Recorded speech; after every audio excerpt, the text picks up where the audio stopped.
हिंदी साहित्य संपूर्ण घटना चक्र क्विक रिवीजन विद आरती शर्मा। दोस्तों, आपको मेरा चैनल पसंद आए तो इसे लाइक करें, शेयर करें, सब्सक्राइब करें। साथ ही साथ मेरे वीडियोस के अगले नोटिफिकेशंस को पाने के लिए बेल आइकन को प्रेस करें।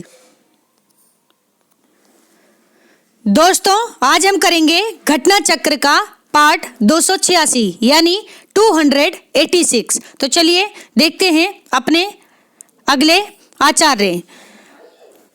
आज हम पढ़ेंगे आचार्य भामे को। ठीक है, तो ध्यान देंगे प्रश्नों पर, गौर करें जरा।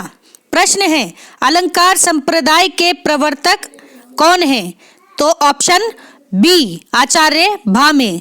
आचार्य भामे जो कि 6वीं शताब्दी के हैं। ठीक है,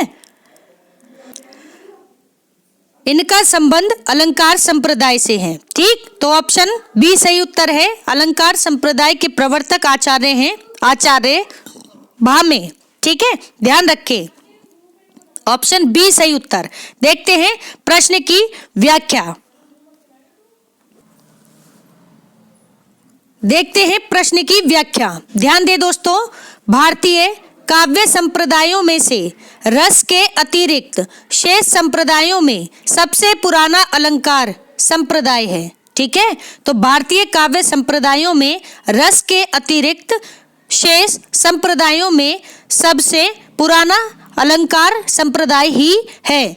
वैसे तो स्वयं भरत मुनि ने नाट्य शास्त्र में 4 अलंकारों यानी उपमा, दीपक, रूपक, यमक की विवेचना की है, लेकिन इन्हें अधिक महत्व नहीं दिया। ठीक, तो ध्यान दें, अलंकारों को काव्य की आत्मा घोषित करते हुए पृथक रूप में अलंकार संप्रदाय की स्थापना करने का श्रेय काव्य अलंकार के रचयिता आचार्य भामे को ही प्राप्त है। ठीक है, तो यहाँ मैं आपको एक बात और क्लियर कर दूं दोस्तों। आपने पिछले वीडियो में अंतिम प्रश्न में मैंने बताया था कि मुझे ऐसा लग रहा है कि भरत मुनि का संबंध अलंकार संप्रदाय से है। मैंने ये डाउट में भी रखा था क्योंकि मैं भूल रही थी। ठीक, अभी मुझे भी क्लियर है और आपको भी क्लियर हो जाना चाहिए कि अलंकार संप्रदाय के प्रवर्तक आचार्य कौन है? आचार्य भामे है, ना कि भरत मुनि। भरत मुनि ने 4 अलंकारों की बात की है, उपमा, दीपक, रूपक, यमक। ठीक है, इनकी विवेचना की है। ठीक, जबकि अलंकार संप्रदाय की स्थापना करने वाले आचार्य कौन है? आचार्य भामे। ठीक है, और आचार्य भामे की कृति है काव्य अलंकार। ठीक, एक बार फिर से सुनेंगे पूरी व्याख्या, गौर करेंगे दोस्तों। भारतीय काव्य संप्रदायों की बात करें तो भारतीय काव्य संप्रदायों में रस के अतिरिक्त जो शेष संप्रदाय हैं उनमें सबसे पुराना अलंकार संप्रदाय ही है। कौन सा है? अलंकार संप्रदाय ही है। वैसे तो स्वयं भरत मुनि ने, किसने? स्वयं भरत मुनि ने नाट्य शास्त्र में, किसमें? नाट्य शास्त्र में 4 अलंकारों यानी उपमा, दीपक, रूपक और यमक। कौन से 4 अलंकार? उपमा, दीपक, रूपक तथा यमक, इनकी विवेचना की है, लेकिन इन्हें अधिक महत्व नहीं दिया। ठीक, अलंकारों को ध्यान दें, अलंकारों को काव्य की आत्मा घोषित करते हुए पृथक रूप में अलंकार संप्रदाय की स्थापना करने का श्रेय काव्य अलंकार के रचयिता भामे को ही प्राप्त है। ठीक है, अभी हमने पढ़ा था, ध्यान रखें, काव्य की आत्मा घोषित किया अलंकारों को किसने? आचार्य भामे ने। ठीक है, और अलंकारों को अलग किया। ठीक है, अलग करते हुए, इसके अलग रूप को बताते हुए उन्होंने अलंकार संप्रदाय की स्थापना की। ठीक है, और काव्य अलंकार इनका एक ग्रंथ है। किसका? आचार्य भामे का। देखते हैं व्याख्या, भरत मुनि और भामे। ठीक है, तो गौर करें दोस्तों, आचार्य भरत मुनि और भामे के बीच में राम शर्मा, मेघाविन, राजमित्र आदि विद्वान हो चुके हैं। कौन कौन? राम शर्मा, मेघाविन, राजमित्र आदि विद्वान हो चुके थे जिन्होंने अलंकारों की चर्चा की थी। किसकी? अलंकारों की चर्चा की थी। लेकिन अनेक ग्रंथ अनुपलब्ध हैं। ठीक है, अनेक ग्रंथ अनुपलब्ध हैं। यहाँ पर अनेक नहीं होगा दोस्तों, यहाँ उनके होगा। ठीक है, या उनके ग्रंथ अनुपलब्ध हैं। इन विद्वानों के नाम केवल भामे के ही काव्य अलंकार में आए हैं। ठीक है, भावे की पुस्तक है, ग्रंथ है काव्य अलंकार, जिसमें उल्लेख मिलता है किसका? राम शर्मा जी का, मेघाविन का, राजमित्र का। ठीक है, हालांकि इन्होंने अलंकारों की चर्चा की थी, लेकिन इनसे संबंधित ग्रंथ कोई भी नहीं मिलता। ठीक है, केवल इनके नामों का उल्लेख मिलता है, और किसमें? भामे के ही काव्य अलंकार में। ठीक है, ऐसी स्थिति में अलंकार संप्रदाय के प्रवर्तक भामे ही माने जाते हैं। कौन माने जाते हैं? भामे ही माने जाते हैं, अलंकार संप्रदाय के प्रवर्तक। मुझे लगता है कि दोस्तों बात अब आपको स्पष्ट हो चुकी होगी। ठीक है, ये 3 नाम भी आप जरूर याद रखें, श्री राम शर्मा या राम शर्मा, मेघाविन और राजमित्र, ये 3 नाम भी याद रखें। ठीक है, तो देखते हैं अगला प्रश्न। अगला प्रश्न है, ध्यान दें, अलंकार सिद्धांत। अब यहाँ देखो, अलंकार संप्रदाय न लिखकर क्या लिखा गया है? अलंकार सिद्धांत। ठीक है, तो दोनों ही बातें एक हैं। ठीक है, तो ध्यान दें, अलंकार सिद्धांत के प्रवर्तक आचार्य कौन थे? तो ऑप्शन बी, आचार्य भामे। ठीक है, नाम याद रखें, आचार्य भामे। तो अलंकार सिद्धांत लिखा है या अलंकार संप्रदाय लिखा है? प्रवर्तक पूछे जाएं तो आप बताएंगे आचार्य भामे। ठीक है, तो ध्यान रखें, ऑप्शन बी सही उत्तर है। अगला प्रश्न है, ध्यान देंगे दोस्तों, निम्नलिखित में से किस आचार्य ने अलंकार और अलंकार्य में अभेद माना है? ठीक है, निम्नलिखित में से किस आचार्य ने अलंकार और अलंकार्य में अभेद माना है? तो ऑप्शन ए, आचार्य भामे ने। किसने? आचार्य भामे ने। ध्यान रखेंगे, ऑप्शन ए सही उत्तर है। ठीक है, तो देखते हैं प्रश्न की व्याख्या। गौर करेंगे व्याख्या पर। किसी पदार्थ या वस्तु के स्वाभाविक वर्णन को अलंकार्य कह सकते हैं। ठीक है, तो जब किसी पदार्थ या वस्तु का स्वाभाविक वर्णन किया जाता है तो वह अलंकार्य कहलाता है। ठीक है, मतलब कह सकते हैं, अर्थात स्वभाव वर्णन ही अलंकार्य है। ठीक है, स्वभाव वर्णन शब्दों पर ध्यान दें।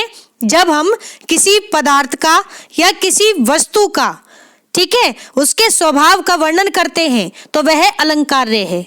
ठीक है, यानी स्वभाव कैसा है। ठीक है, इस बात को ध्यान रखें। प्रकृति यानी नेचर एक तरह से। ठीक, फिर है प्राचीन अलंकारिक भामे। ध्यान दें, प्राचीन अलंकारिक भामे, दंडी, वामन आदि ने। तो अगर बात करें हम प्राचीन अलंकारिकों की, तो उनमें नाम लिए जाते हैं दोस्तों आचार्य भामे, दंडी और वामन के। ठीक है, इन तीनों आचार्यों ने अलंकार और अलंकार्य में अभेद स्थापित किया। ठीक है, इन तीनों आचार्यों ने यानी भामे, दंडी और वामन ने अलंकार और अलंकार्य में अभेद स्थापित किया। ठीक है, और अभेद स्थापित कर संपूर्ण काव्य सौंदर्य को, किसको? संपूर्ण काव्य सौंदर्य को अलंकार में ही समाहित किया है। ठीक है, संपूर्ण काव्य सौंदर्य को अलंकार में ही समाहित किया है। उन्होंने लिखा है, क्या लिखा है? ध्यान दें, काव्य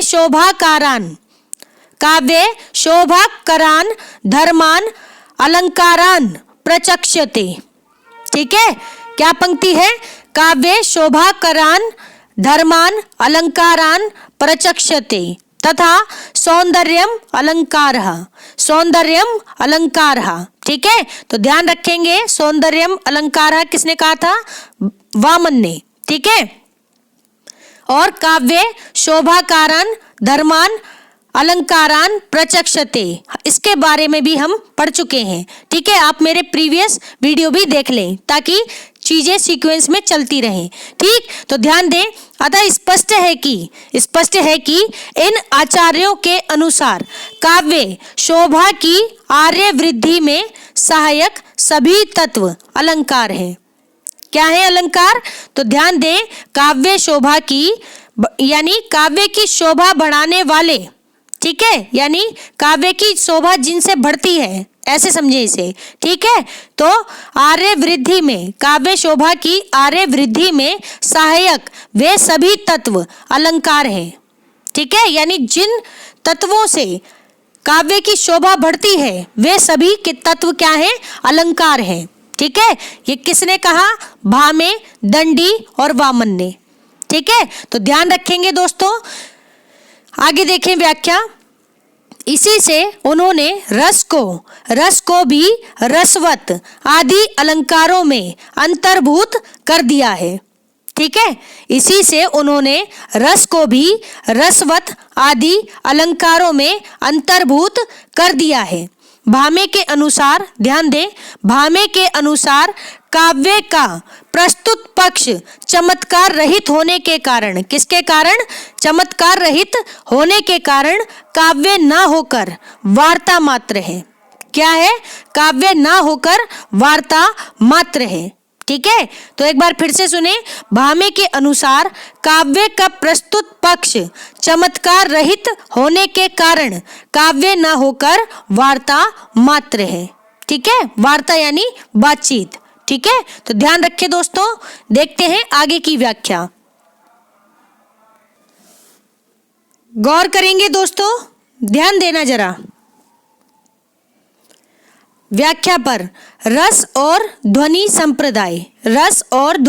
संप्रदाय के अनुयायियों ने शब्द अर्थ को, किसको? शब्द अर्थ को प्रत्यक्षतः तथा रस को मूलतः अलंकार्य कहा है। ठीक है, तो क्या कहा है? एक बार फिर से सुनेंगे।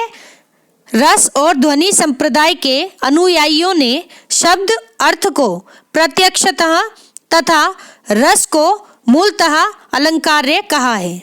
ठीक है, तो शब्द अर्थ को प्रत्यक्षता कहा है और रस को मूलतः अलंकार्य कहा है। और उपमा रूपक आदि को, किसको? उपमा रूपक आदि को अलंकार के नाम से, किसके नाम से? अलंकार के नाम से ही अभिहित किया है।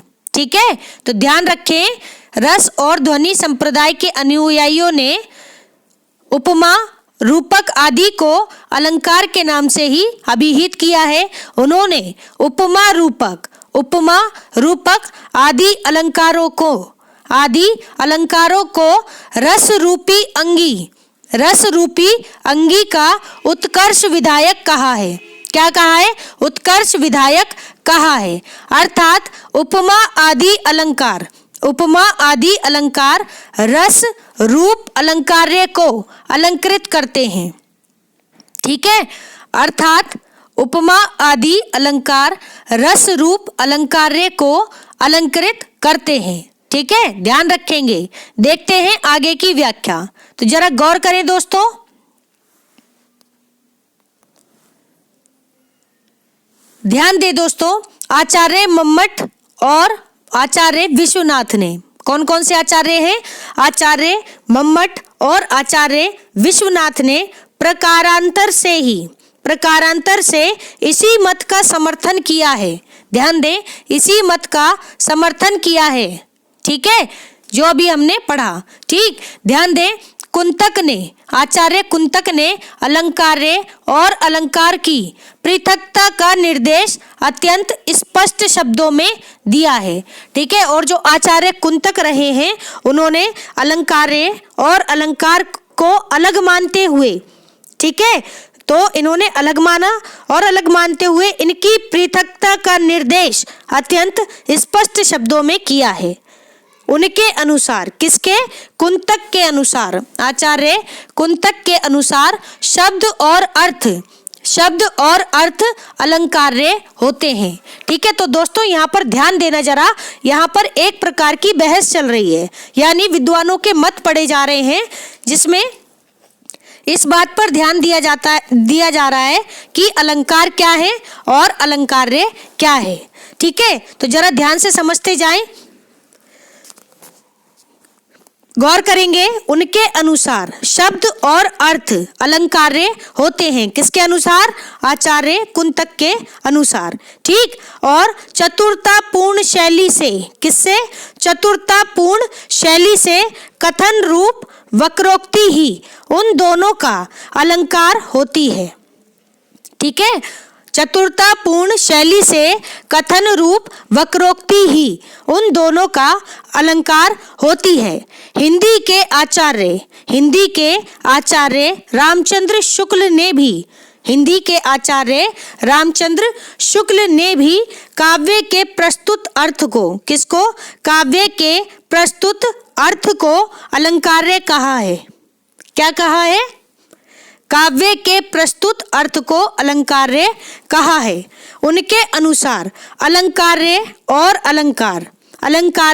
और अलंकार में अनिवार्य भेद है।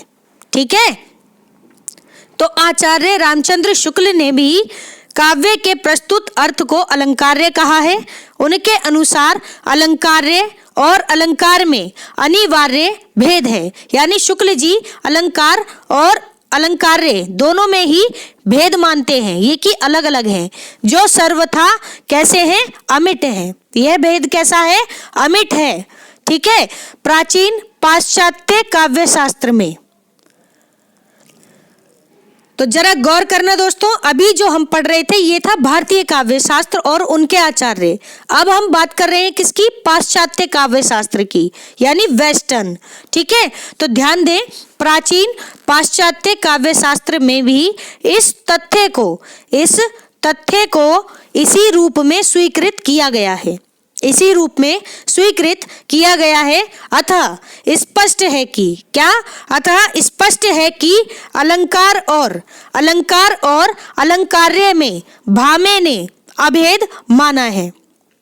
ठीक है, अतः स्पष्ट है कि अलंकार और अलंकार्य में भामे ने अभेद माना है।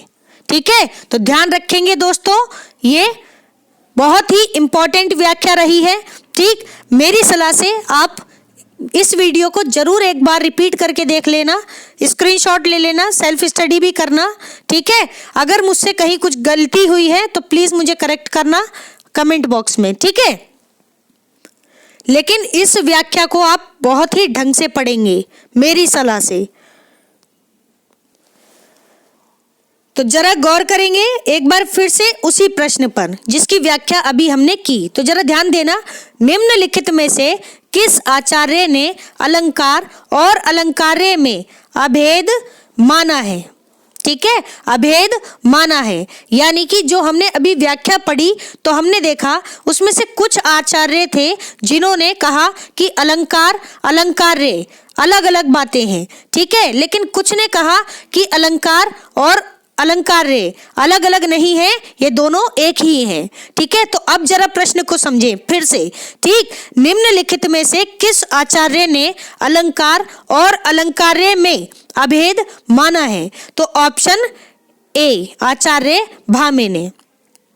ठीक है, आचार्य भामे ने। तो तीन आचार्य थे, आचार्य भामे, दंडी और वामन। ये तीन आचार्य थे जिन्होंने अलंकार और अलंकार्य में अभेद स्थापित किया। तो दोस्तों ऑप्शन में तीनों में से किसी का नाम हो सकता है, भामे का, दंडी का या फिर आचार्य वामन का। ठीक है, तो तीनों नामों को आपको याद रखना है, जो भी ऑप्शन में होगा आपको अपनी समझ के अनुसार टिक करके आना है।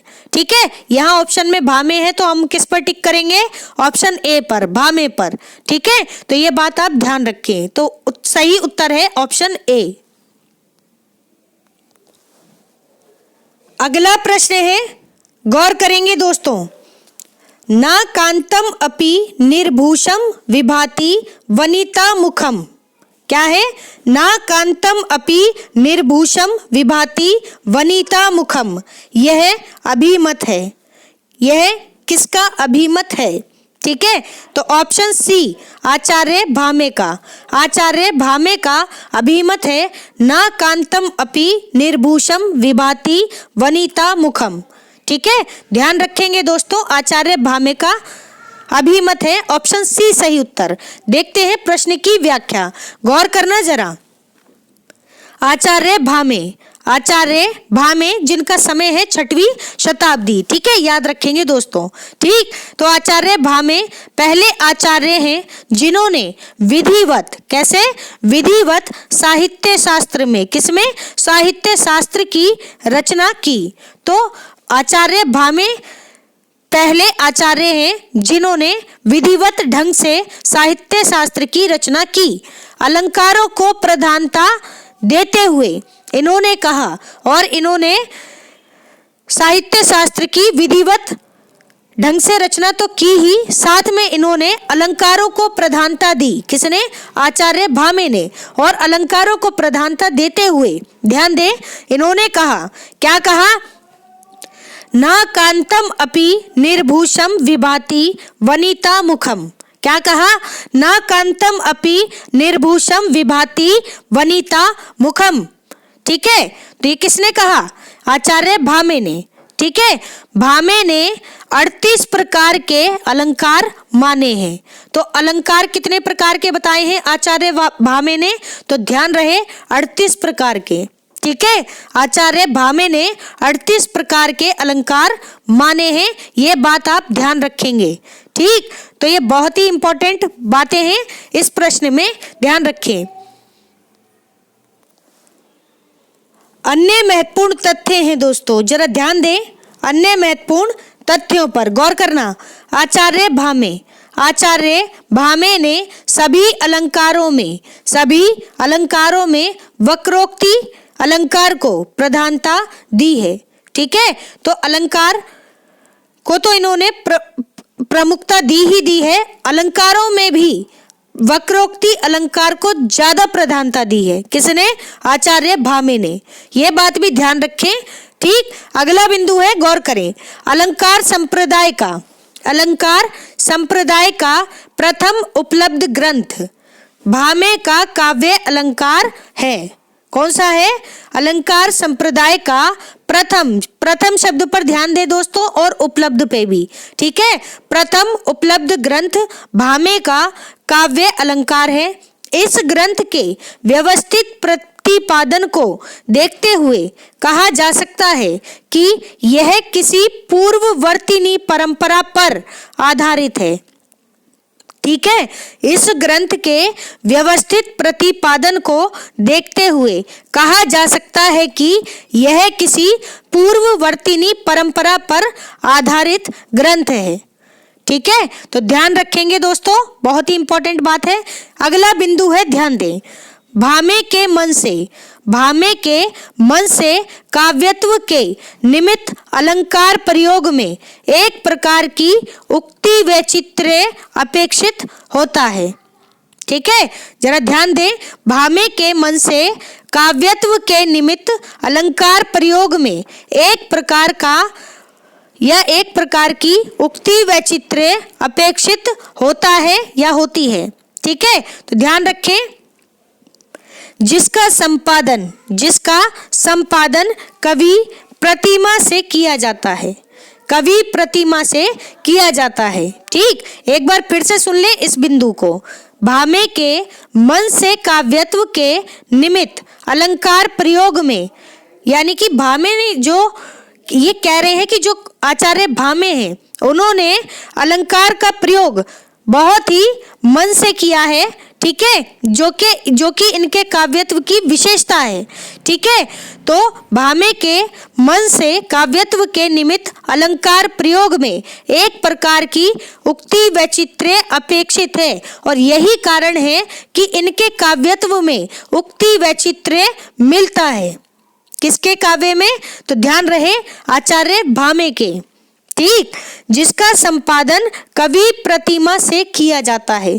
किससे किया जाता है, कवि प्रतिमा से। ठीक है दोस्तों, ध्यान रखेंगे। तो दोस्तों यह प्रश्न याद रखेंगे, एक बार फिर से सुने। ना कांतम अपि निर्भूषम विभाति वनिता मुखम, ये अभिमत किसका है? तो ऑप्शन सी आचार्य भामे का अभिमत है। ठीक है, ध्यान रखेंगे। अगला प्रश्न है, बहुत ही इंपॉर्टेंट प्रश्न है, जरा गौर करें। शब्दार्थौ सहितौ काव्यम, शब्दार्थौ सहितौ काव्यम, यह परिभाषा किनके द्वारा दी गई है?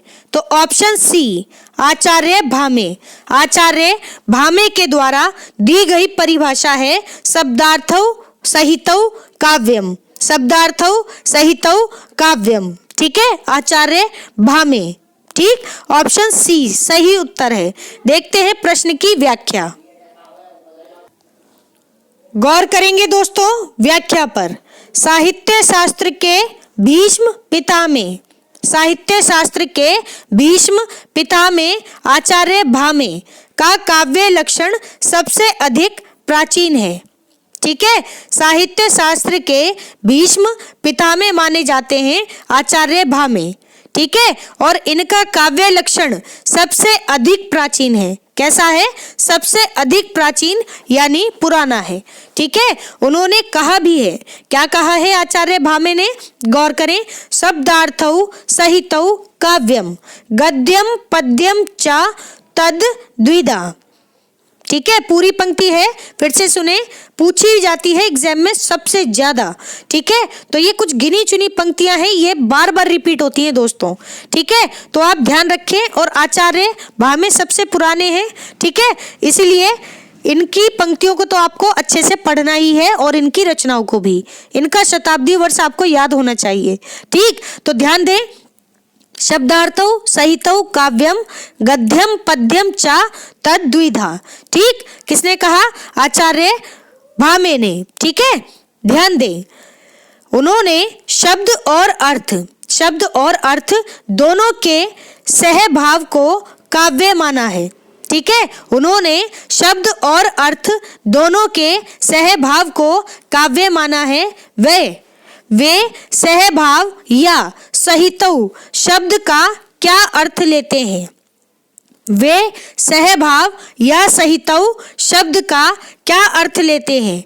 इसकी व्याख्या भी उन्होंने नहीं की, पर उनका अभिप्राय यह है कि जिस रचना में वर्णित अर्थ के अनुरूप शब्दों का प्रयोग हो या शब्दों के अनुरूप अर्थ का वर्णन हो, वे शब्द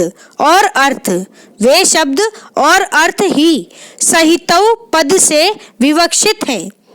ठीक है, क्या कहा इन्होंने?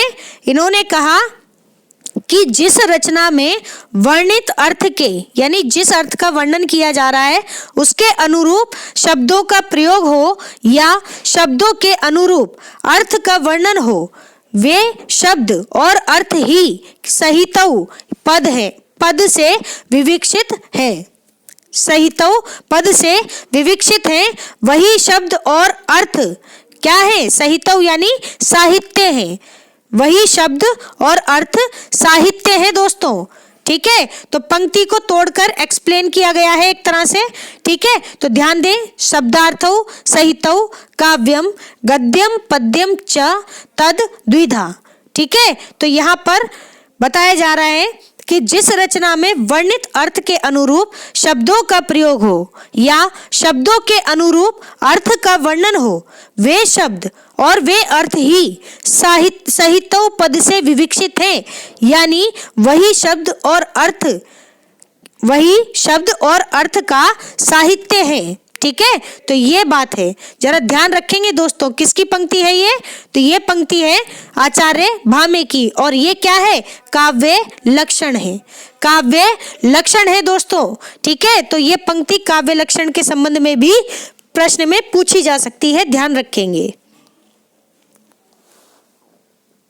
तो दोस्तों हमारा आज का ये वीडियो यही समाप्त होता है। Thanks for watching. अगर आपको मेरे वीडियोस पसंद आ रहे हैं तो इन्हें लाइक करें, शेयर करें, मेरे चैनल को सब्सक्राइब करें। साथ ही साथ मेरे वीडियोस के अगले नोटिफिकेशंस को पाने के लिए बेल आइकन को प्रेस करें। धन्यवाद दोस्तों।